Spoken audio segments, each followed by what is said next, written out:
Time for us tonight on TV 47. Thank you, Abu. I'm very pleased to be here. Thank you for having me. Welcome. Just as an opener to this discussion, how does the state of the nation look like through Eugene Wamalwa's eyes tonight? The state of the nation is saddening. It's heartbreaking. Listening to the cry for justice from across Kenya, from Malili to Malindi, you hear people crying out. All the way from Nanyuki to Oyugis in Homa Bay, you hear the same cry. And I was just in Webuye the other day burying a very young man who was shot dead in Karatina. Kenneth Ouma was shot dead in a gym. Police firing all over, carelessly, and killing people. Tomorrow we are headed to Ndumberi here in Kiambu County. Little Bridget was just 12 years old. In her home, the police bullets were fired haphazardly. She was killed, and she will be buried.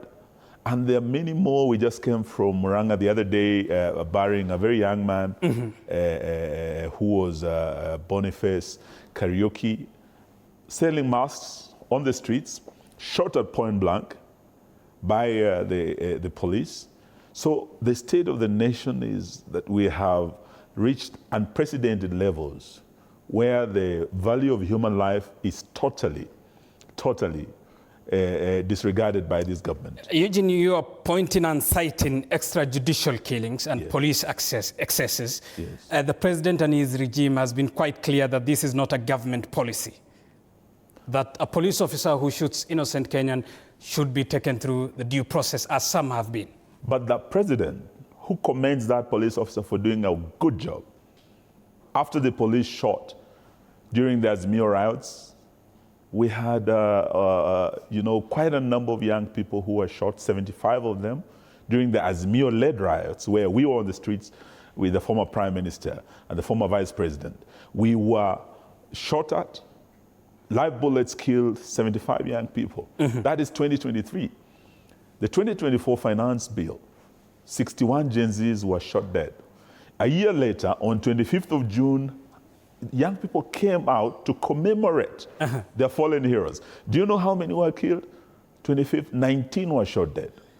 Sabasaba, just the other day, commemorating the Sabasaba Day, 38 Kenyans. In just 1 month, you have 50 Kenyans killed this year, 61 killed last year, Gen Zs, 75 killed the year before.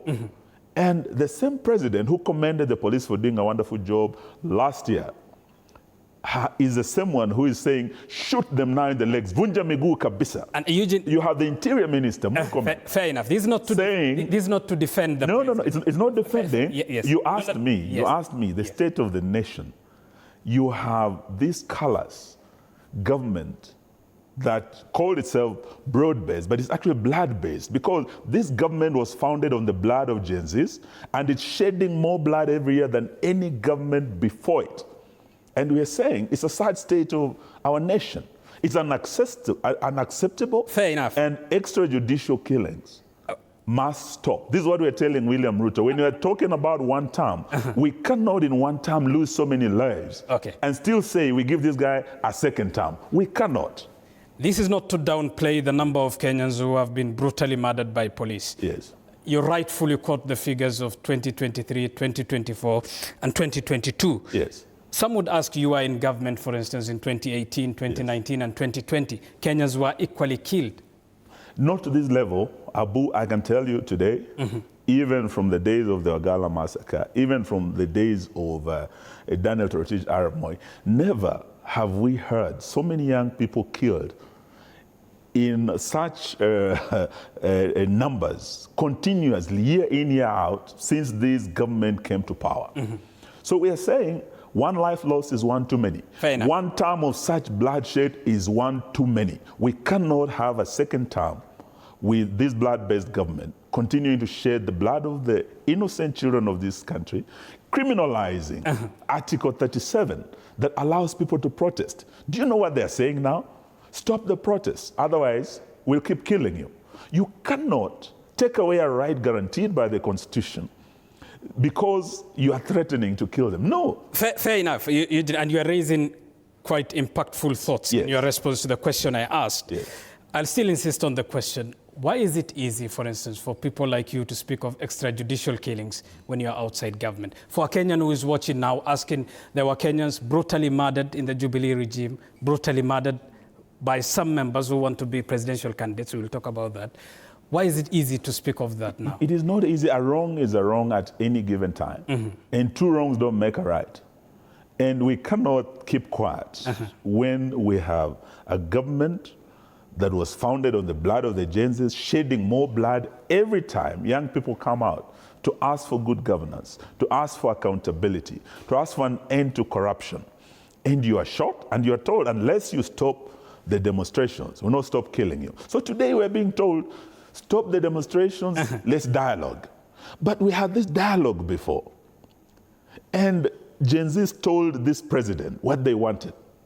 And he promised he would cut down the number of advisors, cut down on the number of the size of government.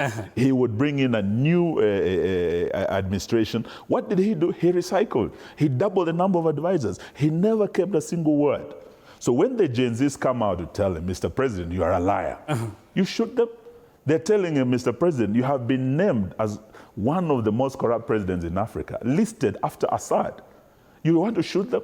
You cannot shut down the truth by people coming out to tell you the truth. And you use bullets and excessive force, brutal force, lethal force on demonstrators. Even someone like President Museveni, our neighbor, is saying, what kind of a government goes pointing guns at unarmed citizens and shooting them like flies? And you feel nothing. Again, Eugene, and you tell them, okay, you've shot them enough in the heads, now shoot the legs. Crush their legs. Eugene, you're making perfect points in response to the question I'm asking. Just for purpose of our audience, why was it difficult to give such marvelous suggestions and voicing of your concern when you were in government, as we move from this topic? We are saying, yes, those who are tasked to speak out. Yes. We are speaking out. The church has come out very, very strongly. All religious leaders have come out very, very strongly.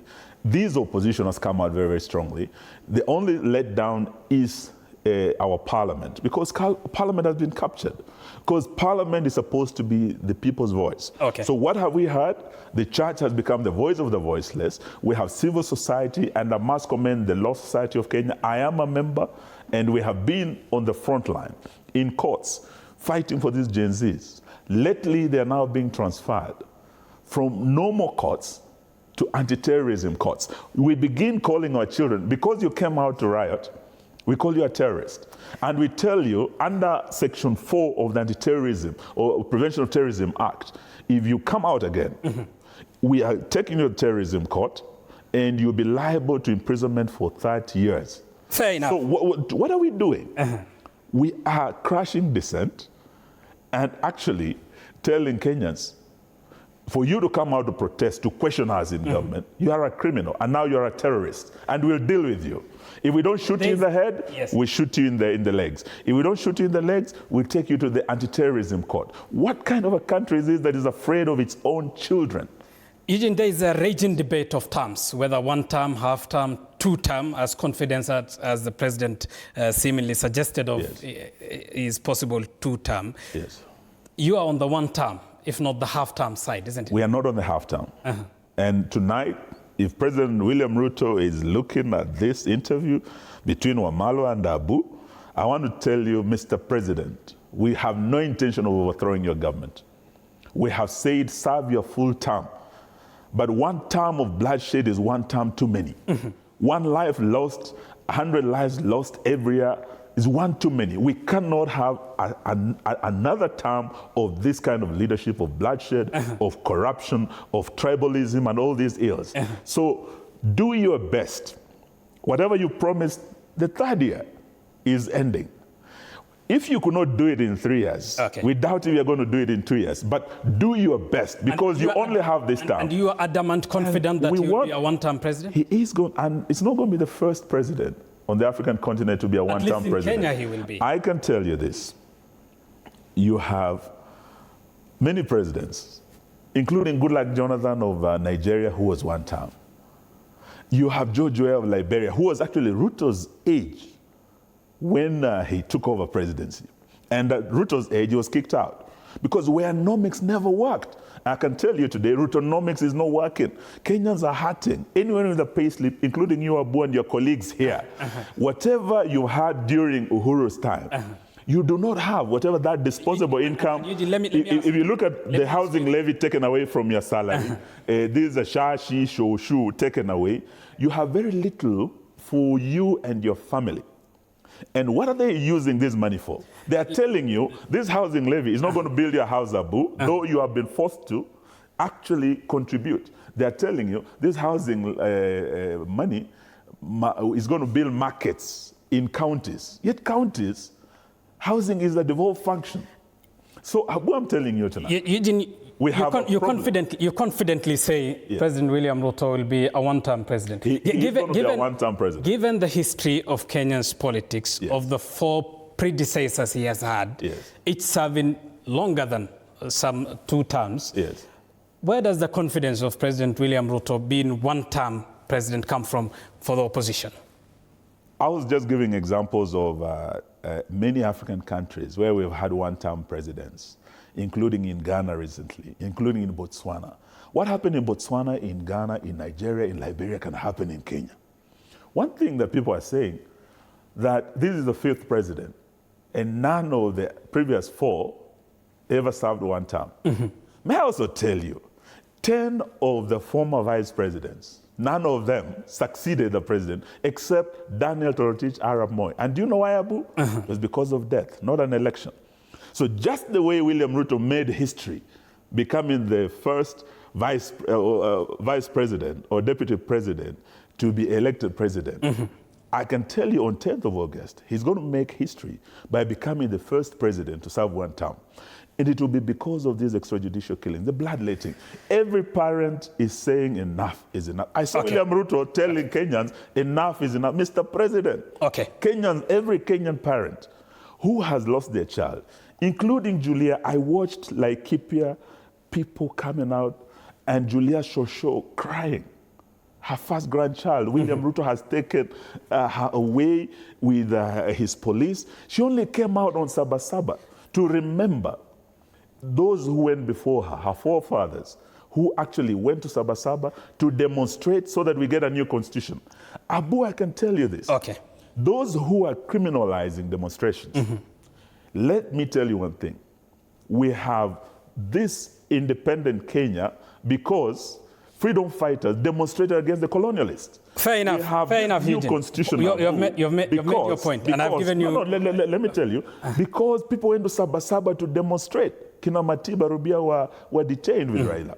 So if you are saying we don't demonstrate and it's illegal and we'll take you to anti-terrorism court, we shoot you in the head or shoot you in the legs, then this is not the Kenya we want. And this is not the administration we want. That's why we're saying it must be one term for judicial killings, for corruption, for tribalism, and all the ills.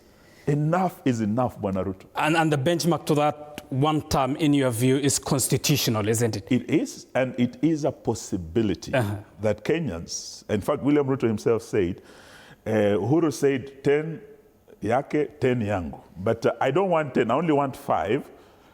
If I don't deliver, don't give me the other one. He has not delivered. The mess in the education sector, the mess in the health sector, the mess, even in the security sector for the first time. And I can tell you this as the former Minister for Defense, to take away a meal for our soldiers who work so hard, who defend us so that we may be safe within our borders. Eugene, you paint a bleak picture of the regime. It's not in our interest to defend either the opposition or the regime. No, you're asking me why one term. I'm telling you why Kenyans are fed up with Ruto and this. And you have answered. You have answered. One term. Let's talk of the opposition. They have good reasons. Not that because they hate William Ruto. I have no ill feelings against William Ruto. But I'm telling Mr. President, this is a failed regime with all your failed policies. Kenyans are hurting, and they're saying enough is enough. They've given you one term. And Eugene, your opinion is constitutionally protected. It is. Let's get to the question of the opposition. You have Wipers Kalonzo Musyoka, DCPs Rigathi Gachagua, PLPs Martha Karua, PNU's Peter Munya, DP's Justin Muturi, DP's Eugene Wamalwa. This The DAPK, yes. This to many is a crowded opposition. Is it? No, it's not crowded. You know, under the Azimio coalition, we had 24 parties. No, 23 actually. And we were able to agree on a single presidential candidate, Raila Odinga, with the running mate, Martha Karua. And we were able to win 6 regions out of the 8. Tonight, I can tell you, I still believe Raila Odinga won this election, but he was denied victory. And despite IEBC declaring William Ruto as the president. Yes, we know what Chebukati did. And we are happy that we have a new IEBC in place. All I can tell this new team is that Kenya is watching. And the future of Kenya's democracy is in your hands. I can tell you tonight, on the opposition. Within the opposition, just the way we had 24 parties, right now we have done, we have built a coalition of almost 10 parties. And we have more parties that are joining us. We might go up to 15 or even 20. But we will be able tonight to assure Kenyans that so far we have 5 presidential candidates. Martha Karua has been cleared by PLP. Rigathi has a DCP. Wiper has cleared Kalonzo. DAP has cleared Wamalwa. And we have Matiang'i. I saw him saying he's not made up his mind which party. But even if you are not a party leader, which begs the question, isn't 5 with presidential ambitions too many for an opposition? Not really. So I'm saying we might have 10 parties, but we have 5 candidates who have actually come out. And I can tell you tonight that out of these 5, we are going to agree on 1. We know from the history, I don't know, Abu, where you are in 1992 or 1997. You might have been very young. But I can tell you the opposition lost to Moi because they were divided. We lost in 92 when we had Jaramogi, Matiba, Kibaki. We lost in 97 again because of the split. But come 2027, this united opposition is going to agree on 1 presidential candidate.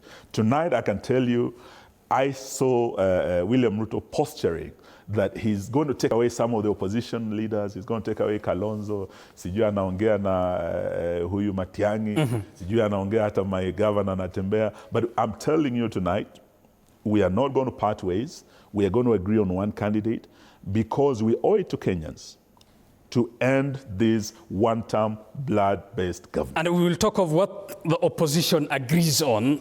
My director, Nick, tells me it's time for us to pay the bills. You're watching TV 47 News. Time for us to take a short break. We'll be back with this discussion after this break. Stay with us.